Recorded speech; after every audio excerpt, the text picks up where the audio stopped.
And welcome back to Saturday's Sports Special. The world's most successful and destructive T20 batsman, Christopher Henry Gayle, will once again suit up for the Jamaica Tallawahs in the Caribbean Premier League following a 2-year stint with the St. Kitts and Nevis Patriots. Proclaimed Universe Boss was unveiled as the team's marquee player before the scheduled draft on May 22 for the September to October spectacle. Gayle also returns as captain for the Jamaican franchise, where he has lifted the title twice, 2013 and 2016, the only times the team has won.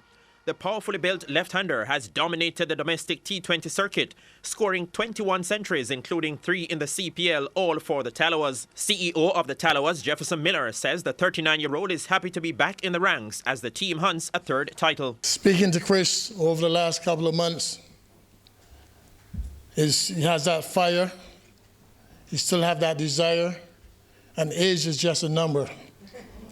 And he's willing to come back again and to prove his worth.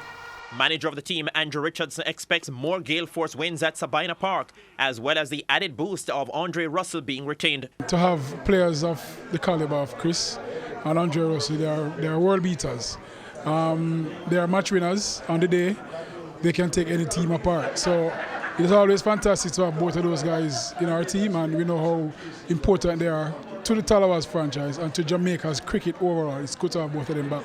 The return of Gayle has also seen former assistant coach Donovan Miller now taking over at the helm of the team, while former West Indies batsman Ramnawaz Sarwan will be the batting coach. Andre McCarthy is happy to reunite with Coach Miller. I think Donovan is a very good coach. I think he understands the game a lot, and he has a lot to offer. So I'm looking forward to working with Donovan as well. Fans of the Tallawahs will also see a number of players returning from the 2018 edition. We were able to retain 5 great players and sign a marquee in Chris Gayle. So when those names are announced on the 22nd, I think Jamaica will be very happy. Tallawahs will be playing 5 home games at Sabina Park this time between September 12 and 20.